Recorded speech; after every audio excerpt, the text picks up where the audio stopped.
cheerful as a funeral home, but it never required expending mental energy at 7 a.m. trying to coordinate funky colors or mix and match patterns. From her roadside perch, the burlesque model appeared amused, as if she knew Neve ate the same humdrum breakfast day in, day out, and dressed in the same humdrum wardrobe. Or that while she might have an impressive LinkedIn profile, that didn't translate to a social life worth posting over. Neve poked out her tongue at the model's image. This low-maintenance duckling had grown up to be, if not a preening swan, a confident duck. She had a good, scratch that, great career as a sports columnist for the Denver Age covering the hockey beat, and her life was too consumed by deadlines to bother with extra fuss. Work was the priority, and as for her biological clock, well, it could keep right on ticking.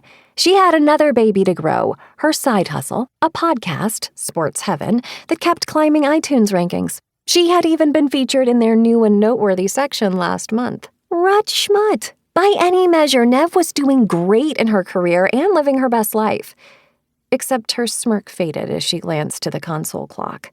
She'd risk missing the puck drop if traffic didn't improve soon. Hopefully the Hellions would get a much-needed win tonight.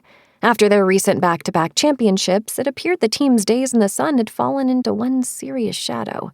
The roster had been shaken ever since the unexpected retirement of captain Jed West last summer. This season had started as a big disappointment for Denver fans, and worse, whispers of NHL labor disputes were gaining traction. For the past few weeks, trusted sources had even uttered the dreaded term lockout, a word that kept her up at night, restless and fretting. Fingers and toes crossed that the powers that be would navigate through the negotiations and get the league back on track.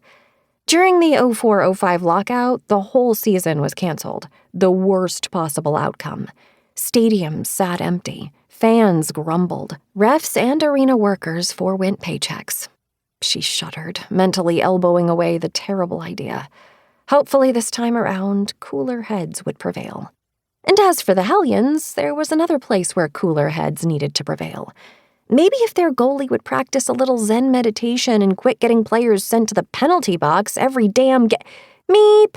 Meep! Madame Prius hit the horn as if she'd face-planted on the steering wheel and died. Tension migrated from Neve's neck, making the slow climb to her temples. The first throbs of a headache emerged. Between lockout worries and this racket, she might spontaneously combust. To release steam, she rolled down the window and flipped the Prius the bird before grabbing her phone off the passenger seat. Ignoring the new, and so far unlistened to, mindfulness podcast her friend Margot had recommended, she clicked on Byways, the popular navigation app that relied on community-sourced traffic updates to create the fastest routes.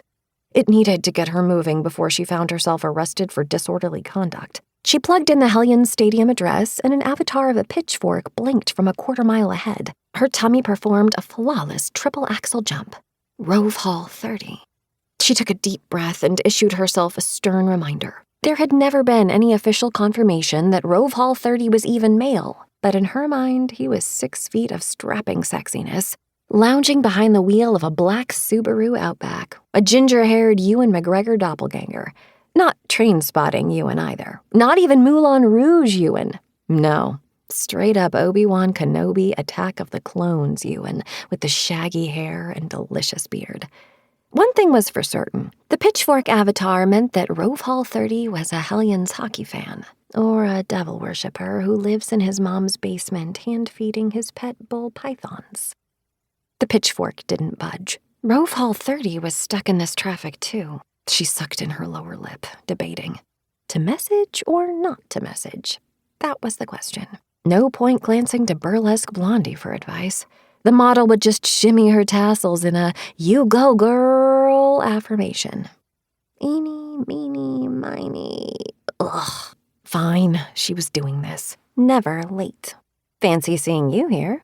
She hit send before she could second-guess her actions.